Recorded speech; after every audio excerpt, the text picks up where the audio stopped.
Here's integrated 3. This is the closure problem 3-121 letter A, and if it doesn't take too long we'll add letter B. So it wants us to solve this inequality algebraically, show it algebraically and on a number line. So it's an absolute value inequality. So I'm going to start out by isolating the absolute value by dividing both sides by 2, and then I have the absolute value of 3x minus 5. It's greater than or equal to 2. Okay, now from here, I know it's confusing, but there's two case scenarios. There's the case that whatever's inside here is greater than or equal to 2, or the case that the negative of whatever is inside here is actually less than or equal to 2. I think that sounds confusing, so I think what we're going to do is we're just going to pretend like it has an equal sign on it so that we can get some test points, and then we're going to test the points and see which numbers, which regions are true and which ones aren't. So I'm going to say 3x minus 5 equals 2, or 3x minus 5 equals negative 2. And that's just because whatever's in here, it's like when you take, like if it's a negative 2, so let's say there's a negative 2 in there.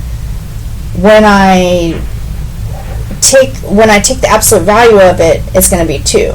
Or there could be a positive 2 in there, and that would also be 2. So that's why we have to do it twice, because there's like these two case scenarios. So now we're here and we're just going to solve it.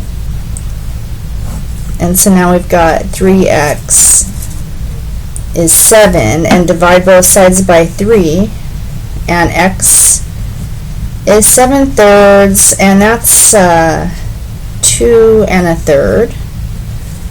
Okay, that's one of my test points.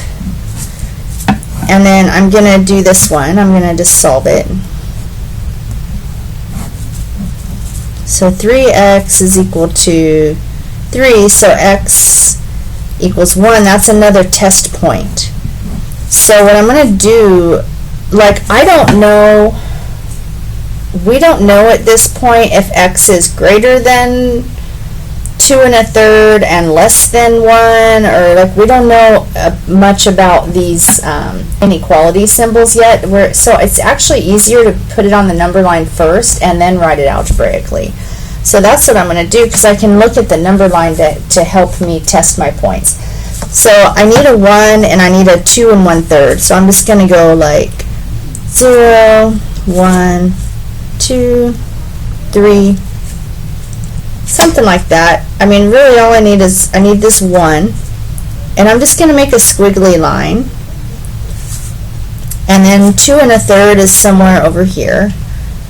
So I've got the region to the left of 1 that I can test, and then I've got a region in between 1 and 2 1/3, and I've got a region to the right of 2 1/3. So I mean, the easiest thing is just to test in the middle, and if it's not true, then you know it goes off to the two sides. Another thing is it's saying it's greater than, so I think it is going to actually go off to the two sides, but I want to be thorough, and I'm just going to test all the regions. So if I put in 0, because that's in the region to the left, I want to see if that makes my inequality true, and I can use this inequality right here.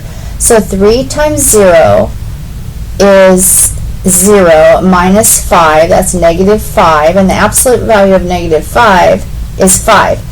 Now, is 5 greater than 2? Or greater than or equal to 2? It is, so it's true. So I'm not going to show all the plugging in of the numbers, because that actually makes it look a lot worse.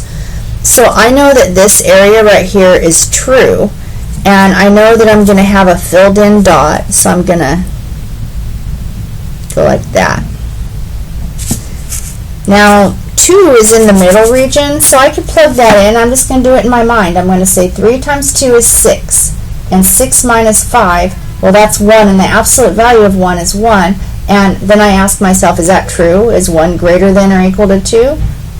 No, 1's not. It's not. So I know that there's no solutions in between my two test points, and so I'm just all but certain this is, I'm going to say that that's 2 1/3, by the way. I'm all but certain it's going to go this way, but just to make sure, I'll just check my 3. 3 times 3 is 9, and 9 minus 5, that's 4, and the absolute value of 4 is 4. So then I ask myself, is 4 greater than or equal to 2? Yes. So it goes this way. So I just plug the numbers in, and then I'm going to, algebraically, now that's a lot easier. I can say, I can just look at my little graph, and I can say, well, it looks like x is less than or equal to 1. It's less than or equal to 1. And x is greater than or equal to 2 1/3, which is 7/3. Or you could write 2 1/3, I don't care which. So there's your answer. That took 6 minutes. I think I'm going to just put the next one on there. Okay, the next one. So this one might be a little faster because it does not have absolute value bars. So I'm going to do some undoing and some fraction busting and just algebraically solve this as though it had an equal sign, and then I'm going to do the same procedure with the test points. So I'm going to subtract 4, 13, that's 9, and so I've got 1/3. Now I want a fraction bust. I don't want that third there. I'm going to multiply both sides of the inequality by 3.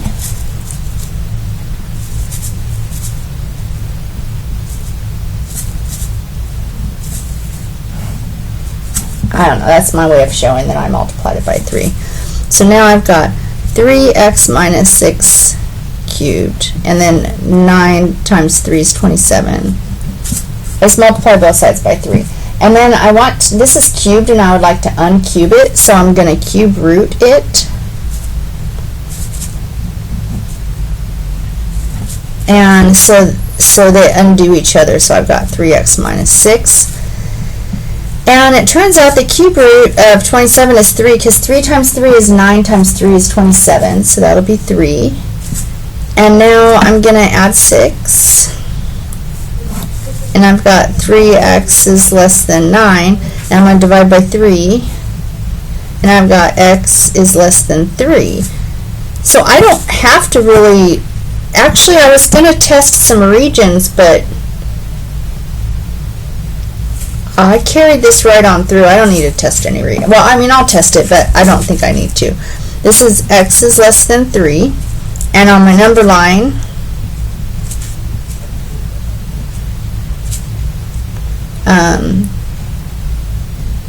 it looks like that. And then how could I test it? I guess,